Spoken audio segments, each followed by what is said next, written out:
तो आज हम बात करेंगे बैथोस के बारे में, बैथोस टर्म के बारे में कि बैथोस क्या होता है, व्हाट इज़ बैथोस। ठीक है, तो बैथोस की अगर हम बात करें तो ये एक पॉम्पस स्पीच होती है।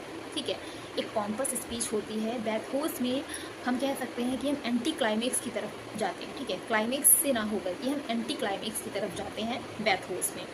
बैथोस टर्म दिया था अलेक्जेंडर पोप ने अपने वर्क पेरी बैथोस में 1727 में। ओके, एंड अगर हम बैथोस के बारे में देखें तो बैथोस का मीन्स होता है कि आपने किसी भी पोएम में, किसी भी वर्क में आपने एक एप्रिसिएशन दिया, पहले किसी भी चीज़ की आपने पहले प्रेज की।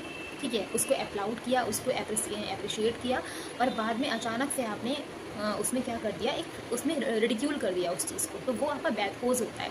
मतलब कि पहले आप लॉफ्टी स्टाइल की तरफ बढ़ रहे थे, बाद में आप वल्गैरिटी की तरफ बढ़ गए। ठीक है, तो इसको हम बैथोस कहते हैं। ठीक है, उसके ग्रैंड स्टाइल के बारे में बता रहे थे और अचानक से फिर आपने कुछ ऐसा उसमें ट्रांसफॉर्म कर दिया जिससे कि वो वल्गैरिटी की तरफ हो गया। तो ये ट्रांसफॉर्मेशन जो हुआ ना ग्रैंड से वल्गैरिटी की तरफ, इसी को हम कहते हैं बैथोस। ओके, अलेक्जेंडर पोप ने ये टर्म को दिया था।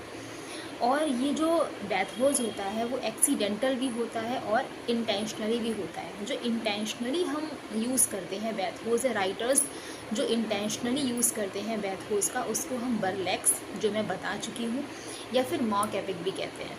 ठीक है, क्योंकि उसमें पैरोडी होती है, रिडिक्यूल किया जाता है उसमें।